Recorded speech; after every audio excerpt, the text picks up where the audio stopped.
Hello everyone! So for today's video, magluluto tayo ng bago, kakaiba, masarap na kakanin na pwede nyong pangbenta at syempre pang merienda na din. Tara, simulan na natin. So meron tayo ditong na-harvest na kasaba. Fresh kasaba ang ating gagamitin mga mamis kasi mas masarap at manamis-namis ito. Ayan, binabalatan lang natin at na-remove natin yung string part sa gitna ng ating kasaba para hindi natin masama sa pag-grate. Dito gumamit lang tayo ng ating pamalakasang Simplas grinder.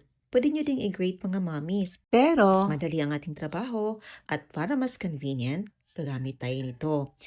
At ito, napino na natin lahat ng ating cassava. I-sieve lang natin ito para ma-remove yung excess liquid ng ating cassava. At kapag grenade nyo naman ito, pwede nyong pigaan. Meron tayo ditong obe. Yes po, gagamit tayo ng obe mga mamis. Pure obe ang ating gagamitin, but kung meron kayong available na obe halaya, pwede nyo din gamitin yon. Adjust nyo lang ang sugar sa ating mixture. Approximately 3 and 1/2 cups grated cassava. Squeeze na yun mga mamis at nag-add tayo ng 1 cup of cooked obe mashed. Nag-add din tayo ng 1 cup of condensed milk. Meron tayong 1 grated coconut. Nag-add lang tayo ng water para ma-squeeze natin ng 2 cups of coconut milk. Sa ating mixture, ini-add na natin ang 2 cups of coconut milk. At nag-add din tayo ng 1/3 cup of melted butter, 1 teaspoon of vanilla, at 1/2 cup of brown sugar. Of course, pwede ding white sugar mga mamis at adjust nyo lang sugar according sa inyong panlasa. At para mas lalong mapatingkad natin ang obe na kulay, nag-add lang tayo dito ng 1½ teaspoon of obe powder, 1 piece of large egg, at saka 1/2 teaspoon of fine salt. Pambalansi lang ng tamis mga mamis. Mix lang natin to fully combine. At dito gagamit tayo ng dalawang leche flan molder. Regular size lang ito mga mamis. Nag-brush lang tayo ng butter at nilayan natin ito ng parchment paper. Maglagay lang tayo ng 3/4 full of the mixture. At sa isang pan naman, gumamit tayo ng 10 by 3 inches round pan. Ito lulutuin natin sa dalawang proseso. I-steam natin at i-bake natin sa ating improvised oven or sa kawali. Steam for 70 to 80 minutes over medium flame. At ito, pinipreheat muna natin ang ating kawali before natin isalang ang ating mixture for about 5 minutes. After 5 minutes, isalang na natin.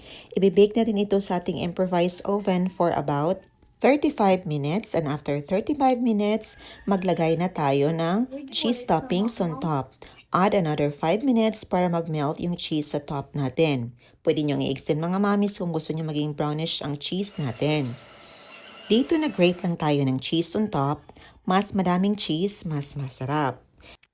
At ito na, after 5 minutes, ready na ang ating napakasarap at bagong kakanin. Ang bango dahil sa obe na ating nilagay. At dito, in-extend lang natin ng another 1 minute para maging crispier ang texture ng cheese sa top natin. Tinitest lang natin ito at nag-dry na ang top.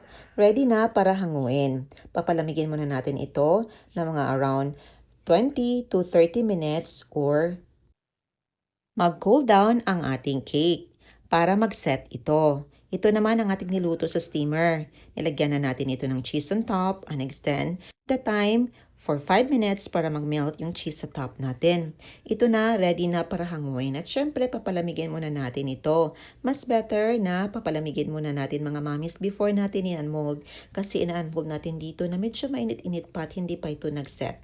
At syempre, mas maging masarap ito kapag nag-set na. At kung nilagay natin ito sa refrigerator, kinabukasan, mas maging masarap pa ito. At ito na, hindi na tayo makapag-wait pa at takam na talaga tayong tikman ang ating niluluto. I-slice na natin. At dahil ginamitan natin ng Simplas grinder, ang ating cassava, naging finer texture ang cake natin. At syempre kakaiba ang texture nito kapag grated cassava ang inyong ginamit. Ayan, i-slice na natin mga mamis at ating tikman. Medyo mainit-init pa ito kaya hindi pa ito nag-fully set talaga. Ayan, ang bango at nagbe-blend talaga ang flavor ng cassava at obe na nilagay natin. Napakasarap at ang bango. Pwede kayong mag-add dito ng buko mga mamis. Yung shredded buko ang inyong gagamitin, yung good for salad. At ito naman ang ating niluto sa steamer. Medyo kakaiba ang texture, mas moist ang niluto sa steamer natin at medyo mainit-init pa ito kaya hindi pa talaga ito nag-set mga mamis. But syempre excited na tayo, kaya tikman din natin. Ito kumuha lang tayo ng isang slice at tingnan natin kung anong texture at lasa na din sa ating niluto sa steamer. At syempre, pwede nyo ding bake ito mga mami sa regular oven. Bake for 70 to 80 minutes, 180 degrees Celsius. Ito na, tinikpan na natin. So ito ang texture ng niluto natin sa steamer. Mas maganda kung mag-set ito na fully cool down talaga para mas masarap at maganda yung texture ng ating cake. Ayan na po mga mami, so pinyong subukan ng ating recipe.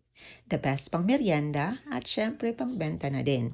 Ayan lang po, salamat sa panonood at sa inyong walang sawang suporta from Luzon, Visayas, and Mindanao. Thank you so much. God bless you all. Stay safe and enjoy.